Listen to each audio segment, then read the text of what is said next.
Hey, how's it going, everybody? Ryan from Sports Card Radio, sitting here on a Thursday afternoon, getting ready to maybe check out a little football tonight.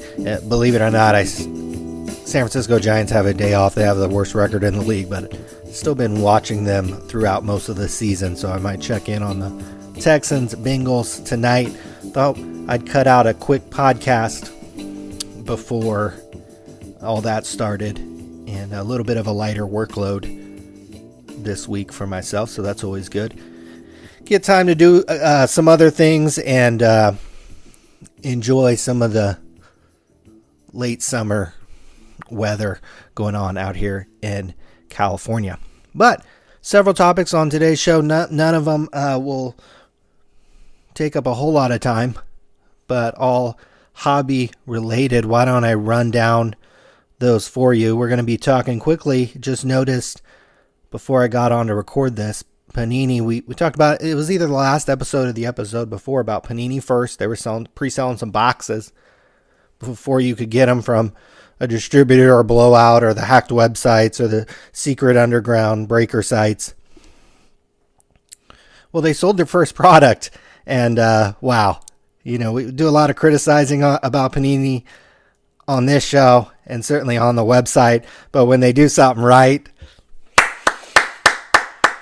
we're going to clap it up for them. So we'll talk a little bit about that. Maybe Panini's first good move in a little while. And I'll probably be in one of the minority to think it's a good move.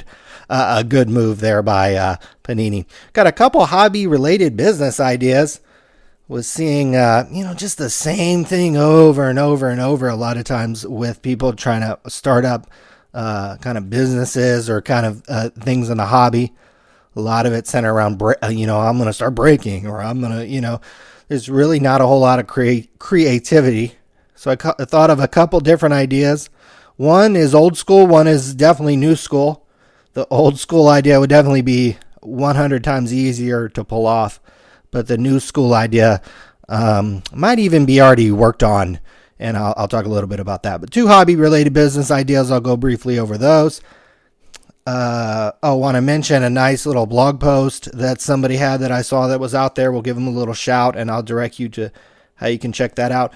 We had a comment left. That's one of the best ways to get a hold of Sports Card Radio, either my brother or myself. Leave a comment on the website. And somebody did that on the last show and asked a question, so I will be addressing that on this show. And lastly, if you make it that long, if you've been listening for the last few months here, or a month or so, talk about how I'm buying Brandon Ingram cards of the Laker fans. Full disclosure, I'm a huge Laker fan, been so since I was 5 years old, so definitely my favorite team, and can't wait for the season and to get League Pass and watch the games. So I've been buying Brandon Ingram cards. Saw him playing the summer league game. He had like 26 and 6 and 5 or something. I mean, he was the best player on the court by far. And so I've been buying some of his cards, but the more I'm thinking about it, late at night when I'm pondering these type of things, there's a slight problem with buying his cards in mass and holding for any, at least throughout the year. And I'll discuss that, and I'll discuss what my intentions are and what my plans are now that after I've bought, 50 to, I maybe have 50, 100 cards now, what my thoughts are and what my intentions are. But yeah, get going on these topics. I've got to move soon. I've got a lot of busy things going on. I'm moving soon, moving out. I'm also maybe thinking about getting a new car as well. So got a lot of things going on. And as I was researching, if you have any suggestions about what car I should buy, at Sports Card News, you can certainly give me a shout on Twitter. Send me some pics. Send me some. I might lease or buy. The only two cars that I saw that I would buy is, and that I would spend that much money on. Here's the thing about me in a car. I might be able to afford a nice car, maybe even a really nice car, but there'd be days where there's going to be several days out of the month where I probably won't drive it at all. So it doesn't behoove of me to have a $700, $800 car payment, insurance, gas, all in. You know what I mean? It doesn't make sense to have a $1,000 bill on a car that 5 or 6 days or more out of the year, or when I go on vacation, every 2 months, it's sitting for a week. Doesn't make much sense. So more my range is either buying a car that's more like $50,000 or leasing a car under $500 a month, which would include insurance. So it'd be, kind of on the lower end of a spectrum in terms of a car. Only 2 cars that I saw after researching for a couple of days: the new Tesla, that's quote unquote $35,000, but after I get taxed, the California tax, now I'm at 40. And then if you want any kind of upgrades, if you're going to be buying it, you might as well hit the upgrade button on the interior and all the heated seats and anything else that they have. If it drives itself, give me that too, no matter how much it costs. So that's what I saw. I figured, you could maybe get one to your door for slightly less than 50. And then of course I used to have one in my college days, the first generation Camaros, 67 through 69. I had a 68. And the problem with those is they're not practical. So, while it would work most of the time for me, because I'm doing a lot of in-town driving, not doing a lot of driving, it would sit for, 7 to 10 days a month. It's just, can't put anybody in the back seat. May not be reliable. I actually like to work on them. That's probably the main reason why I would get it. So there would be probably months out of the year where it wouldn't be drivable because I'd be working on it or tinkering with it or just kind of out there enjoying it.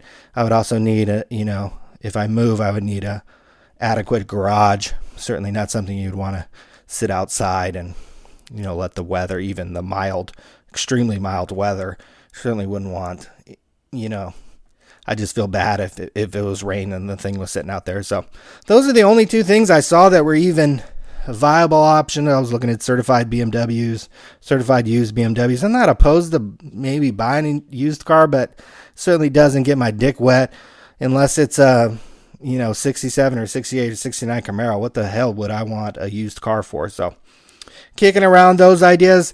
Talked to my brother, the host of the Sports Card Show, a few days ago. We're also kicking around the idea of a full-time 40-hour a week employee to exclusively work probably just on Sports Card Radio. So before you get your hopes up and start sending your resume and think my brother and I are going to be dusting off some money to anyone, we have some ways to probably get some slave labor at an affordable price. So, but the work will probably still get done, at least, some of the stuff that we'd want to put up. And so that's an idea. So if you start seeing a lot of things happening on Sports Card Radio, it's because we hired somebody, certainly not because my brother and I are sitting around doing anything with it. So just keep an eye out for that. And so let's get talking. Panini First, you can go back a couple episodes, or the last one we talked about Panini First. They're pre-selling boxes, and you get them supposedly a day or 2 before they come out. And, we mentioned how the main customers for this are going to be probably group breakers or anybody who, is opening this stuff, or anybody who likes the vanity of getting something a day or 2 early before anybody else does. Well, it turns out that not only is it a kind of a vanity play, but these boxes are a heck of a lot cheaper buying them direct from Panini than getting them from anybody else, ladies and gentlemen. So I love that Panini, first off the line, 2016-17 Immaculate. This is Immaculate Basketball. This is the first product they've sold. Sold out. Apparently they had about 500 boxes for sale. They priced them at $425 each. If you go, and this is a quote unquote weak basketball class. Brandon Ingram's like the best guy in the whole product right now. If you go over to Blowout Cards, they're currently pre-selling Panini Immaculate Basketball for $580. So I could get if I was interested in Immaculate Basketball, I could get, quote unquote, one of these first off the line boxes for $4.25 if I had quick enough fingers or knew when Panini was going to put these on their website. They supposedly sold out pretty quick. $4.25 compared to $5.80 at, quote unquote, blowout cards and these secret hacked websites. So I wonder how much these group breakers are going to be pricing 2016-17 Immaculate. It's going to be a lot more than at $4.25 a box. So I think we mentioned on this show that it was a good idea and that I would even be in the market for some of these boxes if they were priced right. And oh, holy hell, are they priced right? $4.25 compared to $5.80. And this is last year's draft class, which is quote unquote weak. So if they do the same thing with Lonzo Ball and that group, and pre-sell Prism and pre-sell National Treasures and pre-sell some of these hot basketball products,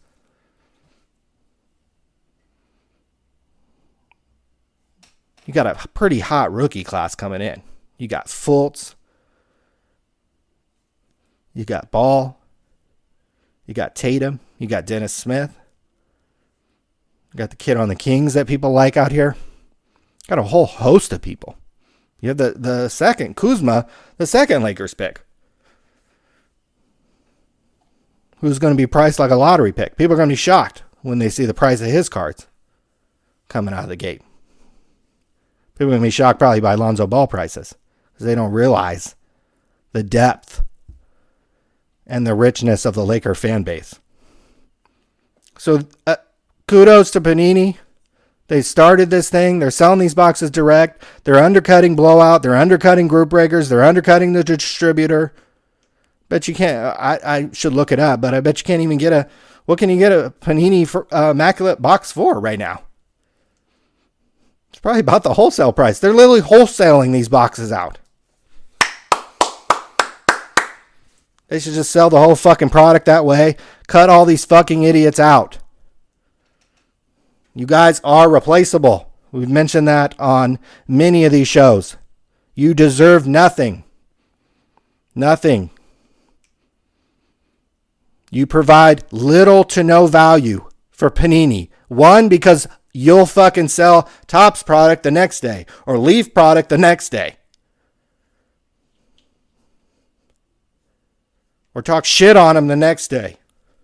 Guys provide little to no value to Panini. So they just fucking sell all these products themselves. They should have their own group breaker. Sell it on their own website.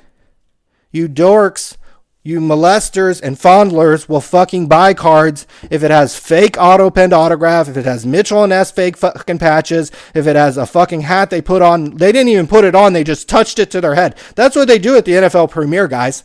They don't put when they had the hats, they cut up the little hats. They literally just touch the hat to their head and then next one. They just touch the items now. They don't even put them on. Player worn. No, it's player touched. And move on to the next one. Guys will still buy it. Guys are still buying this shit. You're lucky that Panini's giving you a deal. They could have priced it at $600 and it would have sold out. So leaving some money on the table. Kudos to them. Two business ideas, one old school, one new school. Let's start with the old school.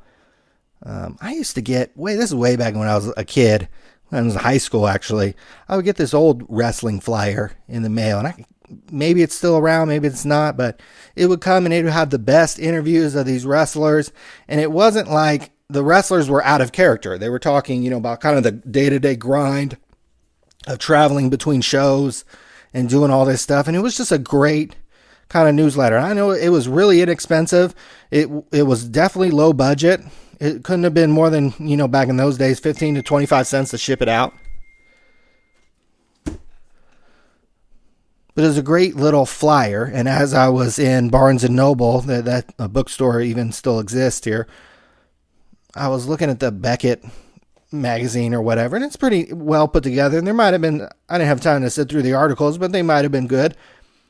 It was just all this pricing and stuff, which does have some validity. I just got done pricing Thai attic treasures. So that's a page that I'll probably make $5 to $10 a day on, just for perpetuity, maybe. Just for putting that up. So there's validity in kind of having. I mean, most of this magazine is these prices from all these years and all these sets, and that I certainly don't care about. Most people don't price their card through Beckett, but maybe somebody does, and certainly Beckett's magazine's probably subsidized through their grading business. But why couldn't somebody come out with a cheap hobby publication? Kind of a flyer that you charge for. I mean, I'd probably be one of your customers. If you had a good interview, if you maybe profiled some of the hottest sales of the week, maybe a couple opinion articles by some people who write decent. It could just be a once a month thing. It might be something that you only have to work about a week and a half on as it stands. You could both sell a print edition and a digital edition. I wouldn't spend a lot of money making it look nice. I think that's where you're going to blow all your money. Again, this wrestling flyer that I got, that honestly, if I was a little older and had my own kind of payment plan, I think back in the day you had to send in a money order and stuff, I might still be subscribed to this thing if it was $20-$30. And I don't watch wrestling anymore. Every year they have a Stockton Con thing out where I'm at, really popular, and all these wrestlers come out, and Jerry the King Lawler and Hacksaw Dugan, and some of these old timers come out and stuff, and they do like a talk. They do a kind of a panel discussion for like an hour, and it's great. They're talking about the old days on the road and getting hit in the head with a chair and having to wake up the next day and go to Salem, Oregon, and all this kind of stuff. It was just great. And that was the type of vibe this newsletter had, this kind of inside wrestling kind of thing. Well, what about an inside kind of hobby publication? I'd be maybe your first customer. I say all these businesses spring up, group breaking, the subscription businesses, was it Loot Locker or something, or Collect a Crate that stiffed people. Actually, there was a guy, Collector Crate or somebody, who actually stiffed people on their monthly payment. These guys have inventory. These guys have to kind of gauge what they're doing every month. Guarantee their wife or their girlfriend has probably bitched about, all the boxes sitting in the corner that have to be filled and shipped each month. Shit, with a hobby publication, you literally could buy probably a nice enough printer and some nice enough paper and definitely print it yourself. For what? In the long run, if you do it long enough, pennies per sheet. And instead of boxes sitting over in the corner as a group breaker or as a Loot Locker, Collector Crate, all your wife is going to see a printer and a stack of paper maybe.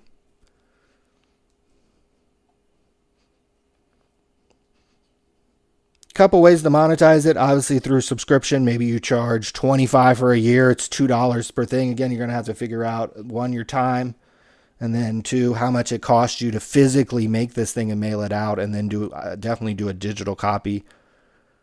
Upkeep of the website be very minimal. Maybe you have some kind of app. It would probably be some kind of third-party skin that you would just put your logo and put your design, and then every time this thing came out, it pushed notification to everybody who had subscribed. And so your digital price could be much cheaper than your physical price, but maybe you gave some incentive. Maybe every year you sent out a free pack, or everybody who was subscribed through your physical, you'd be entered into a contest to win such and such. I don't know. You could figure something out, I'm sure. You could also obviously sell ads. And while that may seem like kind of a minimal thing, it probably, the two things, if somebody tried to sell me on ads that I would buy, it would be a podcast advertising and some kind of newsletter. Because if you bought into this newsletter, I don't care if it's 100 people paid $25 to get this newsletter delivered. They're gonna open it and they're gonna read it. If you mass email somebody, you'd be lucky to get 10% of the people to open the email. If I run some ads on Twitter, on Facebook, sure, some people are going to see it. but it might only work for a day or two. Whereas this thing, even if you only have a subscriber base of 100 people, 200 people, I know people are going to see it. And if it says, go to sportscardradio.com or go to this website and buy my Amazon product or whatever it is, whatever I want to promote, shoot. And if it was affordable, sign me up. So 2 ways you could do it. Sell ads to people like me, and certainly a subscription model where you're charging a modest subscription for the print version and then also digital. Personally, I would go really cheap. I would not make this thing, on glossy paper and make it look nice and make it like the size of a magazine and it'd cost me $2 to ship it. No. It would be a little janky, but I think it could work. And one way that I was thinking, well, gosh, you're still working every month, and what if some of your subscriptions fall off? I think you could sell back issues digitally on your website, especially if you got a good interview. I think the key would be to get a good interview every month, and not just your boys, or not just people or not just the same old fucking people, but really reach out and try to get a good interview, even maybe some outside the box thinking. Interview an agent about card deals and his experience. A lot of different ideas there. Certainly we're not talking about big money, but we're not talking about big money with Collector Crate or being a lower to mid-end group breaker. You guys aren't making a lot of money. And you got boxes in the corner. You got your wife bitching at you. You've got to run 30-day credit on your breaker, on your distributor, if he even gives that to you. You might be, fronting all this stuff on credit cards. You're not making a lot of money on this. We've seen the group breaker pavilion at the National go from 60 breakers down to 12. And the distributors bought all the spots. GTS bought the whole pavilion or paid the guy for the whole pavilion and then just brought in some people. That's the way it works out there. Group breakers don't pay for, it'd be pretty expensive. It'd be maybe $1,000 a day for the internet and a spot at the National. It's pretty expensive. They don't pay for that. So nobody's making a whole lot of money at this stuff. And, publication, you wouldn't make a whole lot of money, but I think it'd be less work. And if you sold advertising plus subscriptions, there might be a little bit of money there. And again, all you've got is a printer and some paper in terms of fixed assets and fixed cost. So I don't mind it so much. And it was just not something I would ever try, but I'd certainly do it over starting to be a group breaker or a Collector Crate. Next up, a little outside the box here. This might already be happening. And as I start talking, I'm sure you can guess which company is already starting to develop this. And I'll talk a little bit about how I might know that.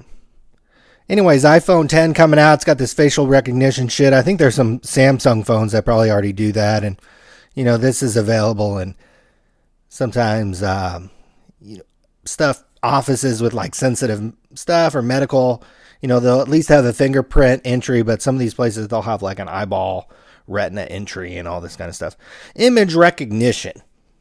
And there's a lot of companies in this space, Google, Amazon, all the big players, Facebook, all have, somebody like Google just has a vast amount of images kind of stored and chronicalized and itemized and stuff. Amazon, Facebook, Instagram, those people too. But image recognition, a computer being able to say, an app or computer being able to say, look at, I can show them a picture of a baseball card and it will tell me what it is, what set and what year, maybe how much it's worth or where I could buy it. Well, that technology probably already exists and might already be in use. But I think we need to take this thing one step further, is we need an actual image recognition, but a physical machine that will sort the cards for you. essentially a card sorter. And it could do a number of different ways. Sorted by team, by player, by set. Maybe you just open a box and you want to see if you got a complete set or not. Put it in the machine and it'll sort the cards out. And maybe it even will digitally give you a printout and it'll tell you which ones you're missing. Itemize it all for you. This might already be in play. When I was talking to Tim with Check Out My Cards, he did mention automating the card sorting, card shipping process. We didn't go into great detail. I had a lot of things to talk to him about. I don't think it would be something he'd talk in great deal about. Some people are noticing when they're submitting cards to Check Out My Cards, they're getting some cards dinged, and they're dinged in all the exact same places. Like the corners are like dinged in like the exact same place. Well, that could be because they're going through some kind of automated machine. And the reason why my brother and I talk so often about Check Out My Cards as kind of an investment and an asset above and beyond all these other jokers is because guess who has the perfect database for some sort of image recognition system? That's Tim from Check Out My Cards, because he has front and back pictures of every card and corresponding description for every fucking card that gets submitted. Who else does that? Does Topps have a database of every fucking card they've made? Front and back picture? Checklist? Sortable? Anybody have that? No. Nobody has that. Tim from Check Out My Cards has front and back picture and description and price data of the fucking whatever 50 million cards that have been submitted and are being submitted on a fucking daily basis. That has a tremendous amount of value. And if he did crack the code, and when you submit him a box of cards, he could literally just put these things on a conveyor belt or some kind of thing, and it'll sort the item for you. How useful would this be for group breakers? That after they do a break, instead of having to sit there and sort the fucking cards, they had a machine that did it for them. How useful would this be at, every single seller at the fucking National that wanted to go through what they had? It would be a legitimate business if you could come up with this type of machine or this type of software, this type of technology. You'd most likely be using the hardest part wouldn't be the image recognition. It would be probably convincing Tim from Check Out My Cards to let him use the data, because that's probably the only place where you're going to be able to get it. The image data with the description. And I think the hardest part is the output. Is okay, yeah, a computer and app can probably identify a card through image recognition. But now how do we build something that now the output is it goes through this conveyor belt and gets sorted by number or by team or by player or whatever it is? As I was thinking about this, I was like, this does have, unique properties to trading cards. Probably not limited. You could do it with Pokemon and Yu-Gi-Oh! And Magic. There's not a whole lot of things that, you have to sort by image in this way. If I did crack the code, if I had a machine, I certainly would sell it. I would sell you the machine for $5,000 or whatever. I'd have every single breaker would have to probably have one. It'd reduce their costs by so much and time and everything.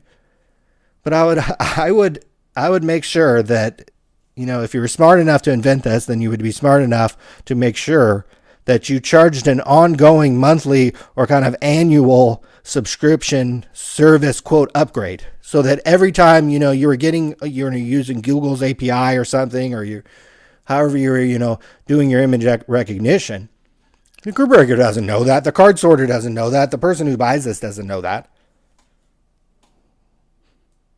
That you're essentially using third-party software probably to do the whole process. But you would charge them an ongoing kind of maintenance, software update, monthly subscription. So your key would be to maybe sell one of these per month, knowing that one, you just cashed in for $2,000 to $5,000 maybe for this machine. And annually, we're going to get another $500 out of them, or whatever the subscription cost was, 20 a month or something. Every group breaker would have to have one. Check Out My Cards would bend over backwards if you could do this. Card shops, show sellers, set builders, anybody who was looking for efficiency, speed, accuracy. So obviously something cool to dream about. When I was talking to Tim, he did mention automating this process. And I think he is one of the few that could pull it off, both from a brain cell standpoint and also because he physically has the front and back images and the card description of all these cards. He's the guy who has that. And it certainly would speed up his business if he could automate some of that process. And hopefully it's something he is able to think about. That could be a spin-off of his business. Again, that's why Check Out My Cards has so much value. He's worth so much more than you fucking card manufacturers, that if the league cuts you off, you ain't worth shit. Ask Upper Deck how much they're worth. Ask Pro Set. Ask NBA Hoops. Pacific. Donruss before they got bailed out by Panini. Leaf before they went into bankruptcy and went into nothing, and then Brian Gray scooped up the naming rights probably for like $5 through some court documents or filling out some paperwork. These card companies aren't worth shit. Because the only way they make money is by selling cards. Period. And having a license. If that license goes bye-bye, so do the card sales. Tim from Check Out My Cards could come up with some kind of image recognition card sorting thing, software, machine, and charge all you fucking breakers $5,000 for one and charge you $100 a month for one.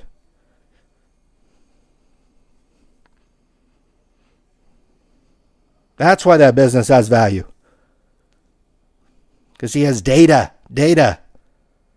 20 million fucking pieces of data of all these fucking stupid cards that people fucking rub on their dick. He's got front and back pictures of. You don't think Beckett Marketplace would want one of those? You don't think eBay would want those? You don't think when Amazon came knocking on their doors, that's what they wanted? Just that data and just that inventory on their site? Why do you think eBay made a partnership with them? They knew they were going to steal customers from them. eBay saw the value of all the inventory, all the data, all the pictures. It's bound to drive some people to the sites. Even if when he sent you those, even if you bought from Check Out My Cards on eBay and he said, hey, you would have saved money if you would have bought that on my website, come do that next time, sign up for an account. I'm sure he does that. eBay knows that. eBay doesn't care. He's got the inventory. He's got the volume. So my second business idea turned into more kind of fawning over the opportunities that lie over at Check Out My Cards. Because he might already be doing this. This might not be a fantasy. Might be sorting cards already. Because of his data. He wouldn't be able to do it if he didn't already have front and back pictures. Show me where there are 20 million front and back pictures. Topps doesn't have that. Panini doesn't have that. Could they have? Certainly. Should they have? Maybe. Moving on. Somebody who did do really good documentation is, I mentioned this blog before because he does good interviews with hobby-related people. Does them on YouTube too. It's really interesting. Does a nice job. Sharp guy. Did really good documentation on the 2010 Bowman Steven Strasburg Superfractor 1 of 1. And you may be kind of thinking about that. Like, whatever. Strasburg's whatever. His Superfractor ain't worth shit. This was the hottest of hottest cards in the last 10 years. This thing was on fire. It gained national news. It was one of the top stories on Yahoo when this thing was selling. It was before Strasburg had gotten called up, and there was just so much hype because he was like blowing away people in the minors. And you knew he was on the cusp of coming up. Number one pick, throws like 98, and nobody can hit him in the minors. So somebody paid like $16,000 or some ridiculous number for this Superfractor back in those days. And it gained hobby attention. It traded hands a couple times even right after he bought it. Brian Gray bought it and went into a retro product. Turns out this guy, Ratty Cards, ended up buying it. And he, on his blog, did an incredible documentation of everybody who had this card. I had no idea that it had traded hands something like 20 times. And he literally traced it from the time it popped up onto the scene back in 2010 and made such a splash in the hobby, brought a lot of people into the hobby, ushered in kind of a new wave of collector, this modern kind of, these modern cards can be worth 10 or 15,000 too. And drove a lot of people, to start either come back to the hobby or start collecting. It certainly did. And so it's a key card no matter what Strasburg does the rest of his career. And I think he only paid like $5,000 or $6,000 for it. So the card has come down in value quite a bit, but you probably could have predicted that back in the day. But he did a tremendous job. The reason why I'm mentioning this because the blog post is absolutely exceptional. I mean, it is the best documented, put together. He even has like a map that like GIFs and like traces where this card has been. It's fucking tremendous. It's tremendous. Probably took him a lot of time, something that I appreciate. And it was just really, really good, just good work. Let alone the fact that he ended up with this card and was able to kind of track it the whole way. But he's hanging on to it. It sounds like that this is going away, and it may not see the light of day in terms of trading ownership in quite some time. But he certainly has tracked it exceptionally well. Moving on, we had a listener ask me a question, left a comment on the blog. I want to get to it, and unfortunately, I can't answer it, but the answer is out there. That's why I want to bring it up. Reader Jeremy from 808cardbreaks.com, actually, give that a little shout. Speaking of ePack, do you know what Upper Deck does with the physical cards that are combined after they are combined? For example, he breaks this down pretty well here. 5 Young Guns combined to a silver foil. What does UD or Check On My Cards do with the 5 Young Guns that were combined, destroyed or recycled back into packs? This question was asked and answered. It was an interview with Chris Carlin, the marketing guy, on it wasn't a hobby website. It was like a hockey website. And literally I spent like 30 minutes trying to find this thing. And I couldn't find it. So then I reached out to Upper Deck, which is always real hit or miss because they know that I'm hitting them on that tax issue. So they don't want to have anything to do with me. So so anybody out there can find this or look for this, or I can't remember what the answer was. I just remember knowing this and it's left my brain. And I don't even want to speculate because I literally can't remember, but it has been asked and answered in print. And I went through 20 pages of Google and all kind of search terms, and for the life of me, I couldn't find it. It was on some kind of different website. I thought it was like a hockey-centered website or something. I can't remember. It wasn't a card website, but it was Chris Carlin, Carlin. He did this interview and just can't find it. So I will continue to try to find that answer because I think that's a great question, and it's something that the answer is floating out there. I will eventually either find it or I'll eventually get an answer when I'm talking to somebody at Upper Deck, and I'll give that a shout on the show. And because I think it is, it makes a lot of sense. Where are these extra cards going? Where are the Connor McDavid Young Gun? People keep sending me these stupid fucking trade for these Connor McDavid. They send me fucking $250 worth of shit, and the McDavid's worth $400. It's like, you guys fucking think I'm stupid? I'm the only one that has one for trade, guaranteed. There's probably 20 on the whole site. And I probably have the only one that might be able to pry loose. Nobody's trading a McDavid Young Gun. I might. It's fucking $400 on Check On My Cards, and people send me $250 worth of fucking scrap for it. Are you kidding me?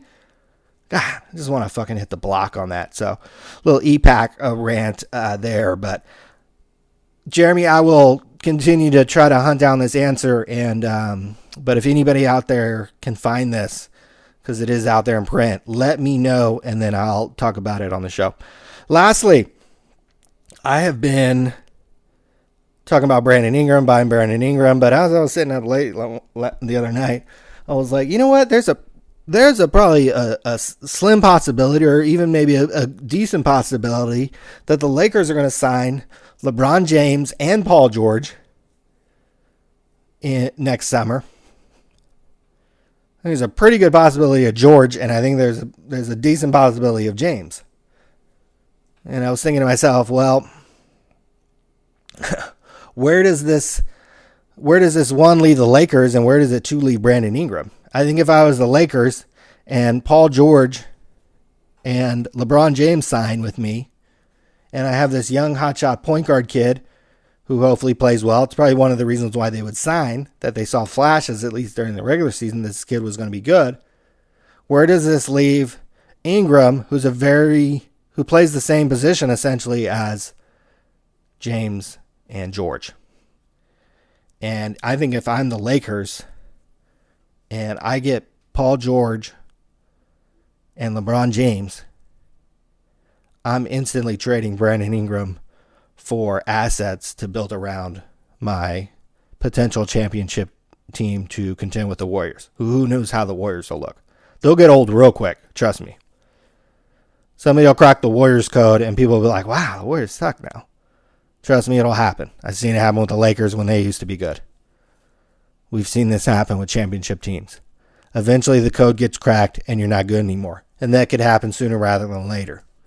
And if the Lakers get George and LeBron next summer, how do they not trade Brandon Ingram for a solid, some solid veterans, and they'd probably be able to dump off some salary at that point and get back a player that's going to help you compete in the West and potentially win the finals.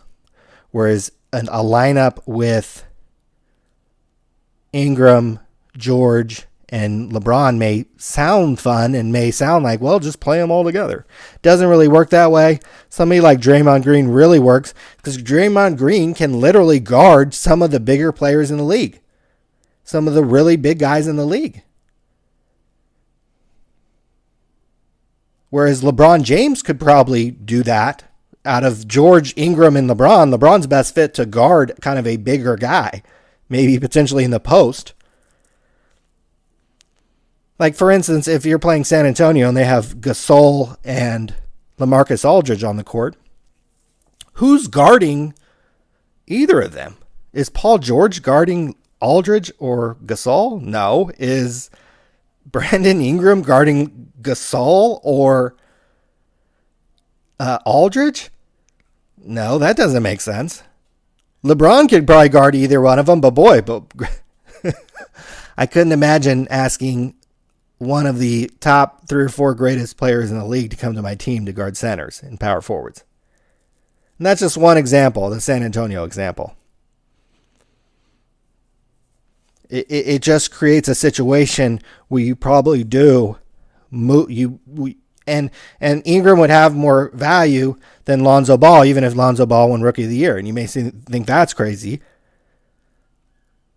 But point guards are a dime a dozen. Look around the league. Look at your team that you probably like. Point guards are a dime a dozen. The Lakers just traded a guy they drafted number 2 so that they could get off the Timothy Mozgov contract. They got a 1 year of Brook Lopez. Point guards are a dime a dozen. They're easy to get. They're always available in free agency. More coming in the league year after year. Somebody like Ingram, a 7-footer who could turn into a Durant and defend, would be a tremendously hot commodity if he was available on the open market. Still on like 2 years or 3 years left on his rookie deal. Like, you don't even have to pay him anything to see if he's going to turn into a Durant. He just turned 20 years old. So my fear as a Laker fan is that, my hope and also maybe my fear is that, George and LeBron would come to LA. And that's a scenario that I could see easily happening. And where does that leave Brandon Ingram and my, all these cards? I'd check on my cards. So what I'm probably going to do is I've even seen Ingram's cards elevate in the last few months. Maybe it was from the Summer League game. Maybe it's just from people kind of cluing in, hey, this is a 7-footer who can shoot and maybe be a scorer and a defender and be the best player on a potential championship team. Not this year, but in the future. I mean, he's a 20-year-old kid. That's what collecting is. A lot of time you're just prospecting and kind of projecting forward, especially, if you're doing this type of stuff. But I've already seen, some cards that I were buying for $1, $1.50, now they're $3.25 on the site. And they probably sell for around that, $2.50, $2.75. I think I will sell into it. I think even starting in a few weeks, I might list a couple cards that I have to either try to drive down the price again, which is a tactic on Check Out My Cards you could have. If you're trying to buy cards of a certain guy, sometimes it's good to list a few of his cards to see if you can get the price going down in the wrong direction, in the other direction. Because people get antsy and get anxious, and they're like, oh my God, I've got to sell my $3 card so I don't get hit with the 1-cent storage fee, and I've got to get rid of this so I can go scratch the itch over on Blowout and get, over on the secret hacked websites. I've got to go buy in. So sometimes you can get the price going in the wrong direction, in the other direction, and then you keep buying. Just keep undercutting, and hey, if it sells, it sells, and maybe you make a little bit of money if you bought right. But maybe you get them to lower the price. But what I'll probably do is sell a little bit. I obviously keep reading the tea leaves about the LeBron and the George situation. And if either or both come, great. And if both of them come, they have to trade Ingram. It just makes no sense, actually, if they don't. And I would be disappointed, actually, if they didn't. Because I think you're squandering a chance to compete for a title. And while Ingram could be really good, he's 21. You've got a few-year window there with LeBron, and they just don't make sense. Again, like I said, if Aldridge and Gasol on the court, who's guarding who? And yeah, you could say going down the other court, who's Gasol guarding and who's Aldridge guarding out of those three? And I don't know the answer to that. But I just know that doesn't work all the time. And especially with two big guys, Aldridge and Gasol, I'm going right to the post. If Ingram's on Gasol, if Ingram's on Aldridge, I'm just hitting that every time until LeBron goes down there and has to do the dirty work. And I don't think that's something I'd want to convince LeBron to come to LA so that he can guard post guys and centers and be my stretch four. So there's the fear there. That's something, if you're buying cards, if you're going heavy on a guy, these are things you need to be thinking about. They're probably guys who are buying Ingram who think Ingram could be a 15-year Laker and have his jersey in the banner. And boy, if they got LeBron and George, that'd be great for Ingram's card because then it'd be higher profile and he'd be getting buckets and they'd be going to the finals. No, he might be going to Milwaukee. He might be going to some fucking Charlotte. It'd be horrible. Horrible for anyone heavy deep on Brandon Ingram. Because trust me, once he leaves the Lakers, there's very few scenarios that I see that his cards would ever be worth what they are. Even if he turns into a great player. He'd have to turn into a great player, MVP. He'd have to do what James Harden did. Get moved off the Thunder and go to the Rockets and become an MVP. Literal MVP. Or else nobody would care. He's off the Lakers. He's done. That's about it.